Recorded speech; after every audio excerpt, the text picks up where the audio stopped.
Assalamualaikum. My name is Sir Hamid. So I'm basically from Faisalabad and I'm new at the YouTube.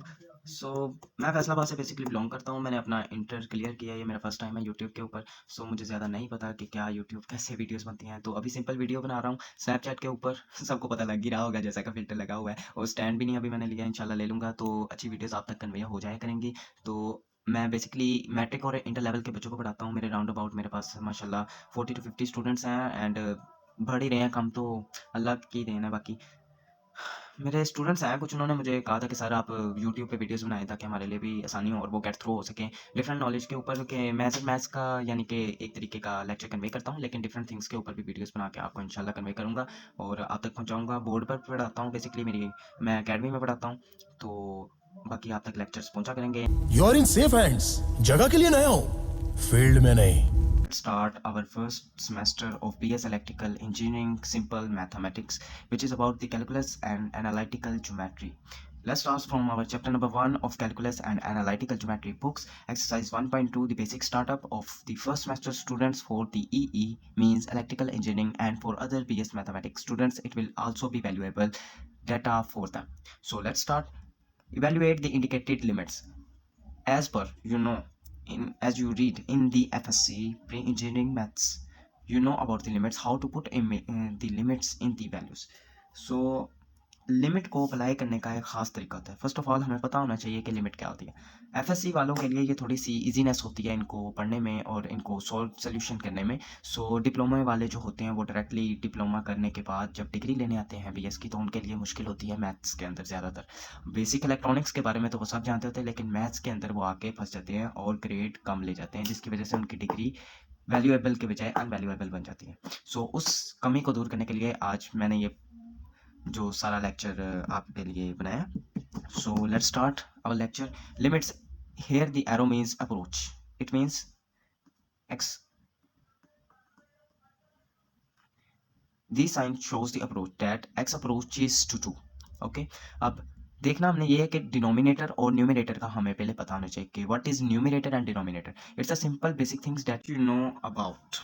Okay, numerator और denominator का आप सबको पता होना चाहिए कि न्यूमिनेटर क्या होता है, डिनोमिनेटर क्या होता है। अब देखिए, ये न्यूमिनेटर होता है और ये डिनोमिनेटर होता है। ओके, इसको बेसिकली हम डी बाई एक्स से भी डिनोट करते हैं, लास्ट में नहीं है फुल फॉर्म लिखने। सो मैंने शॉर्ट फॉर्म में बता दिया आपको। अब बेसिकली इसमें क्या होता है कि न्यूमिनेटर जो जीरो हो उसका मैटर नहीं करता, लेकिन अगर डिनोमिनेटर जीरो आ जाए तो उसको ख़त्म करने के लिए हम अलजेब्रिक एक्सप्रेशंस का यूज़ करते हैं। तो ऐसे क्वेश्चंस कहीं आएंगे जिसमें इस तरह के काम होंगे। सो बेसिकली हम पहले अपने क्वेश्चन नंबर 1 को देखते हैं कि क्या इसके डिनोमिनेटर में जब x की वैल्यू को अप्रोच करके पुट किया जाए तो क्या जीरो आता है। अगर जीरो आता है तो इट मीन्स कि हमें अलजेब्रिक एक्सप्रेशंस यूज़ करने पड़ेंगे। If zero not comes, then we will continue our question. Okay, so put the 2 in it. सो 2 + 2 4 बन जाता है, तो 4 का जब स्क्वायर रूट लिया जाए तो 2 ही रहता है। सो इट मीन्स के डिनोमिनेटर नॉट इक्वल टू 0। सो हम अप्रोच करेंगे, अप्लाइंग लिमिट कर देंगे, लिमिट अप्लाई करेंगे तो 2x अप्रोच कर रहा है 2 को, तो x की वैल्यू क्या हो जाएगी 2। 2 को जब इसमें पुट करेंगे तो 2 - 2 हो जाएगा, ये 2 + 2 हो जाएगा, और ये 4 और इसका स्क्वायर रूट ऐसे भी लिख देंगे तो 0/√4 आ जाएगा, इसका आंसर 0। लिमिट अप्लाई करने के बाद इसका आंसर 0 आ जाएगा। यहाँ एक बेसिक थिंग आपको बताता चलूँ कि 0 over something always becomes 0 and something over 0 always becomes infinity. For example, as you know कि 1 over 0 is equal to undefined, or we called it infinity. Okay, it's the basic thing that you must know in your semester term.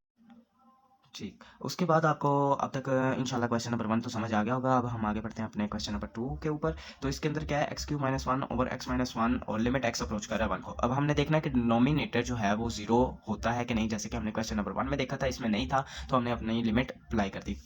अब हम देखेंगे कि अगर अब 1 के put करने के बाद डिनोमिनेटर 0 ना आए तो हम अपने क्वेश्चंस को आगे सिंप्लीफिकेशन अप्लाइंग लिमिट कर देंगे। If 0 comes, then we have to solve in it in algebraic expressions. So algebraic expressions means the algebraic formulas that we use in 9th class, 10th class, and basically we also read them in our inter level who have done their FSCs pre-engineering. So let's start. अब अब यहाँ क्या है कि limit x approach कर रहा है 1 को, जब हम 1 को इसकी जगह इस x की जगह पुट कर देंगे तो 1 माइनस 1 बराबर आ जाएगा 0 के। इट मीन्स कि हमारा डिनोमिनेटर 0 आ जाएगा, डिनोमिनेटर इक्वल टू 0 आ जाएगा, तो हमारा क्वेश्चन आ गया सॉल्व नहीं चलेगा, वो हमारा क्वेश्चन रॉन्ग हो जाएगा। ठीक है, तो वो इन्फिनिटी में जाएगा। तो उस चीज़ को ख़त्म करने के लिए हम यहाँ बेसिक अलजेब्रिक एक्सप्रेशंस का यूज़ करेंगे। फर्स्ट ऑफ ऑल मैं बताता चलूँ कि सोल्यूशन आप सबको लाजमी लिखना है। ये अच्छे मैथमेटिशियन की निशानी होती है कि वो सोल्यूशन लाजमी लिखता है हर क्वेश्चन के बाद। उसके अलावा आपको इज इक्वल टू का बहुत खास ख्याल रखना होता है। बाज़ लोग क्या करते हैं, इज इक्वल टू की गलती कर जाते हैं, जिसकी वजह से आपका क्वेश्चन भी रॉन्ग हो सकता है और सोल्यूशन की मिस्टेक नहीं करनी आपने। मैं फिर बताता चलूँ, ये एक अच्छे मैथमेटिशियन की निशानी होती है। अब बात करते हैं अपने क्वेश्चन की तरफ। तो जिस 1 की कोई भी पावर हो तो वो हमेशा 1 ही रहती है। अब फॉर एग्जाम्पल इधर क्यूब थी, तो हमने 1 के ऊपर क्यूब पावर लेट की पावर हमने लेट कर ली, तो उसके बाद हमने उसका फार्मूला लगाया। अब ए क्यूब माइनस बी क्यूब का फार्मूला बन गया। तो ए क्यूब माइनस बी क्यूब का फार्मूला मैंने इधर मेंशन कर दिया है सबके लिए। अगर किसी को याद हो तो वो वेल एंड गुड, अगर नहीं याद वो यहाँ से देख सकता है कि क्या फार्मूला है। A cube minus B cube बराबर होता है A minus B A square plus B square plus A B. So यहाँ हम वही फार्मूला अप्लाई करेंगे कि A minus B A square plus B square plus A B, X और 1। Okay, अब यहाँ नीचे एक्स माइनस 1 ये आपस में कैंसिल आउट हो जाएंगे, तो बचेगा X square plus 1 plus X. So इसमें हम लिमिट अब अप्लाई कर देंगे क्योंकि डिनोमिनेटर 0 अब नहीं आ सकता, डिनोमिनेटर खत्म हो चुका है। अप्लाइंग लिमिट करेंगे तो हमारे पास आंसर 3 आ जाएगा। ओके, चलें अब नेक्स्ट क्वेश्चन की तरफ चलते हैं अपने क्वेश्चन नंबर 3 की तरफ। सो ये थोड़ा सा डिफिकल्ट लगेगा लेकिन कोई इसमें मुश्किल नहीं है। चलिए मैं आपको बताता चलूँ, इसमें ये फॉर्म आ जाती है। इसमें लिमिट अप्लाई करने का फर्स्ट ऑफ ऑल हमने तरीका देखना है। Same as it is question number 2 में जैसे हमने फार्मूला अप्लाई किया था वैसे ही हम इसमें भी फार्मूला अप्लाई करेंगे। तो ये फॉर्म है, इसमें 1 अगर पुट कर देंगे, पहले डिनोमिनेटर चेक करेंगे 0 आता है कि नहीं। 1 पुट किया तो यहाँ 0 आ गया, तो इट मीन्स कि हमें फर्दर मूव ऑन करना पड़ेगा। इसमें भी अगर पुट करें तो इसमें भी 0 आ जाता है डिनोमिनेटर, तो हम अलजेब्रिक एक्सप्रेशंस का यूज़ करेंगे। सो इधर आ जाएगी 1 ओवर एक्स माइनस 1 वैसे की वैसे ही। तो इसके ऊपर same as it is question number 2 में जैसे हमने किया था वैसे ही क्वेश्चंस को आगे कंटिन्यू करेंगे। फार्मूला लगाएंगे, उसके फार्मूला को लगाने के बाद इसका एलसीएम लेंगे। अब बेसिकली यहाँ बच्चे जो है वो एलसीएम कर लेने में गलती कर जाते हैं। यहाँ से उनके बेसिक क्वेश्चंस की स्टार्टअप होता है, तो वो यहीं से मिस्टेक कर जाते हैं कि इसको इसके साथ और ये होल वैल्यू को इधर लिख के गलती मिस कर देते हैं सारी। तो ये एक बड़ा ब्लंडर है जो बच्चे मार देते हैं, तो इसका आपने इस ब्लंडर से बचना है। ठीक है, तो चलें स्टार्ट करते हैं। जब इसका एलसीएम लेते हैं, एलसीएम में क्या होता है कि अगर दोनों एलसीएम के नीचे वाली वैल्यूज सेम हो तो वैसे के वैसे ऊपर वाली वैल्यूज जो है वो प्लस और माइनस हो जाती हैं। तो अगर जो सेम है वो आपस में कैंसिल आउट होकर बाकी मल्टीप्लाई हो जाती है। तो एक्स माइनस 1 इधर भी है, इधर भी है, ये दोनों कैंसिल आउट, जो वैल्यू बची वो तो जाके मल्टीप्लाई। ठीक है, ये इधर आके मल्टीप्लाई होगी। अब ये इससे कैंसिल, इधर 1 बचा तो ये इधर जाके मल्टीप्लाई हुआ और 3 वैसे का वैसे ही। ओके, अगर आपको ना इंशाल्लाह समझ आ गई हो, अगर ना भी लगी हो तो आप दोबारा वीडियो को देख के गौर से समझ लें कि एलसीएम लेने का तरीका क्या होता है कि ये दोनों आपस में कैंसिल, बिकॉज ये वैल्यू सेम, तो ये वाली वैल्यूज उधर जाके मल्टीप्लाई। ठीक है, okay, same as it is यही प्रोसीजर इधर होगा। आगे आ जाएं तो ये इधर जाके ये वाली वैल्यू इधर जाके मल्टीप्लाई होगी और ये -3 वैसे का वैसे ही रहेगा और ओवर एलसीएम में ये वैल्यू एक बार लिखी जाएगी। -3 + 1 ये क्या बन गया, -2। तो ये फॉर्म बन गई। अब देखें तो एक एक क्वाड्रेटिक इक्वेशन को सॉल्व करने के 3 स्टेप होते थे, factorisation, quadratic formula and completing square method. So first of all जो पर ज़्यादातर करवाया जाता है वो फैक्टराइजेशन और क्वाड्रेटिक फार्मूला होता है। जब तक वो बाउंड ना किया जाए कि कंप्लीटिंग स्क्वायर से करें तब तक नहीं करवाया जाता, क्योंकि मोस्टली जो है वो फैक्टराइजेशन से क्वेश्चन सॉल्व हो जाते हैं। अगर फैक्टराइजेशन से ना हो वो क्वाड्रेटिक फार्मूले से लाजमतन वो क्वेश्चन सॉल्व हो जाते हैं ऑलवेज। ठीक है, तो हम फैक्टराइजेशन लगाएंगे। अगर फैक्टर्स चेक करेंगे, फैक्टर्स कैसे बनते हैं कि इधर वाली वैल्यू को मल्टीप्लाई करने से -2 आए और प्लस माइनस करने से पॉजिटिव में 1 आए। तो मैंने ये फैक्टर्स बनाए हुए हैं, इधर आप देख लें कि x square plus x minus 2। तो ये फैक्टर्स कैसे बनते हैं कि अगर 2 को हम 1 से मल्टीप्लाई करें तो 2 आ जाता है, लेकिन हमें माइनस में 2 चाहिए, तो इधर माइनस, तो इधर हमने देखना है कि -2 वगैरह लाना है। तो उसको देखना है कि -2 कैसे लाएं, किस वैल्यू को रखें, तो पॉजिटिव में भी 1 है। अब गौर से देखो तो यहाँ हम 2 और 1 लिख देंगे। अब प्लस या माइनस करने से क्या हमें चाहिए, पॉजिटिव में 1 चाहिए, पॉजिटिव में 1 चाहिए। उसके लिए हम देखेंगे कि बड़ी रकम के साथ, जो हमने ये जाना हुआ है कि प्लस माइनस करने वाली बड़ी रकम के साथ अगर साइन जो होगा नेगेटिव होगा तो बड़ी रकम वाला साइन लगता है। अगर छोटी रकम वाला साइन का आप देखा जाए कि छोटी रकम अब हमारे पास है, इसका पॉजिटिव हो जाए, इसका नेगेटिव हो जाए, तो हमारे पास नेगेटिव में 1 आएगा, तो जो हमारे लिए गलत हो जाएगा। तो इसके लिए हमारे पास हमें इससे अंडरस्टूडनेस ये हुई कि ये पॉजिटिव में होगा और ये माइनस में होगा, तो ये प्लस हो जाएगा। ये आपने मिस्टेक नहीं करनी कि यहाँ -2 लगा दिया और यहाँ भी -2 लगा दिया, माइनस प्लस माइनस हो गया तो हमारा ठीक हो गया। ये गलती आपने बिल्कुल नहीं करनी। यहाँ पॉजिटिव होगा, positive minus plus minus minus आ जाएगा, बड़ी रकम के साथ पॉजिटिव है तो इधर भी पॉजिटिव आ जाएगा। तो ये हमारे फैक्टर्स बन जाएंगे। एक्स स्क्वायर, अब पहली वाली वैसी, लास्ट वाली भी वैसी, और जो हमने फैक्टर्स बनाए उनको लगा देंगे। इनमें से एक्स कॉमन लिया तो एक्स से कैंसिल, x + 2 आ गया, प्लस -1 कॉमन लिया तो x+2 आ गया। और ये बात आपने याद रखनी, जो भी ब्रैकेट में फैक्टर्स बनाते वक्त ये जो ब्रैकेट में वैल्यू होगी ये ऑलवेज सेम होगी। अगर ये सेम नहीं है तो इट मीन्स कि आप क्वेश्चन रॉन्ग कर रहे हो। ओके, सो आगे बढ़ते चले। तो ये हमारे फैक्टर्स बन गए, x+2 कॉमन ले लें या इसको वैसे फैक्टर्स बना लें, आपकी मर्जी, आपको जैसा आसान लगता है। आगे चलते हैं। ये फैक्टर्स बन गए तो x-1 से कैंसिल आउट हो गया और x+2 over x square plus 1 over x आ गया हमारे पास। इसके अंदर अब हम लिमिट अप्लाई कर देंगे तो हमारा ये आंसर 1 आ गया है। ओके, ठीक है। ये वाला क्वेश्चन मैंने आगे सॉल्व किया हुआ है, लेकिन आपने खुद करना है। इसमें एक छोटा सा स्टेप है जो, तो ये आपने खुद करना है। ये बेसिकली मैंने इसमें एक आपको स्टेप बताया हुआ है, ठीक है। तो इधर +1 में आंसर आया, सेम एज इट इज कुछ इस तरह का ही है। यहाँ x-1 x³ -1 है। यहाँ डिफरेंस ये है कि 1 पहले है, फिर -x है, फिर 1 -x³ है। ओके, सो ये ब्लर आ रहा था थोड़ा, मैंने क्लियर कर दिया है। तो आप क्वेश्चंस की स्क्रीनशॉट ले लें, बाकी आपने खुद करके देखना है, इंशाल्लाह आप कर लेंगे, यकीन है पूरा। इसके अंदर आंसर आपका -1 आएगा, यहाँ 1 आया तो ये -1 आएगा। चलिए आगे चलते हैं हमारे नेक्स्ट क्वेश्चन की तरफ। अब देखें हम नेक्स्ट क्वेश्चंस पे आ गए हैं 12।